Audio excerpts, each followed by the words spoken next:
Filmy looks. Hi bro. So నాకు card teaser చూసిన తర్వాత ఇద్దరు గుర్తొచ్చారు. ఒకళ్ళు కళ్యాణ్ గారు, ఇంకొకటి చిరంజీవి గారు. ఎందుకంటే టైటిల్ ప్రెజెంటేషన్ కానీ ఆ ఫాంట్ కానీ ఓజీలా అనిపించింది నాకు. అండ్ ఇంకోటి టీజర్ లాస్ట్ షాట్లో మీరు ఆ సైకిల్ సంథింగ్ ఏదో హ్యాండిల్ పట్టుకుని ఉన్నారు కదా, అండ్ మాకు ఓల్డ్ సినిమాలో చిరంజీవి గారు గుర్తొచ్చారు. అంటే ఆలయ శిఖరం ఆ టైప్లో ఆయన లుక్ కానీ హెయిర్ స్టైల్ కానీ.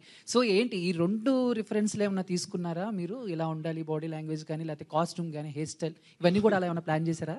అంటే పర్టికులర్గా ఇలా ఉండాలని అయితే ప్లాన్ చేయలేదు బ్రో. బట్ మొత్తం అంతా డిజైనింగ్ లుక్ అంతా డిజైన్ అయిన తర్వాత ఆ హెయిర్ స్టైలింగ్ అది డ్రెస్ అంతా అయిన తర్వాత మేము సెట్లో ఫస్ట్ డేనే అందరము అది అనిపించింది. ఆ వైబ్ ఒక పాతకాలం సినిమాల్లో పున్నమి నాగు, ఆ సినిమాలో చిరంజీవి గారు ఉంటారు కదా, తెలియకుండానే అరే ఎక్కడో కొన్ని పడుతుంది అంటే కైండ్ ఆఫ్ లుక్ పరంగా హెయిర్ ఇదంతా అనిపించింది. బట్ ముందు కాన్షియస్గా ఇలా ఉండాలన్నది అయితే తీసుకోలేదు. వన్స్ అది డిజైనింగ్ అయిపోయి సెట్స్లోకి వచ్చిన తర్వాత అలా అది అయింది. బట్ టైటిల్ పరంగా పవన్ కళ్యాణ్ గారు ఓజీ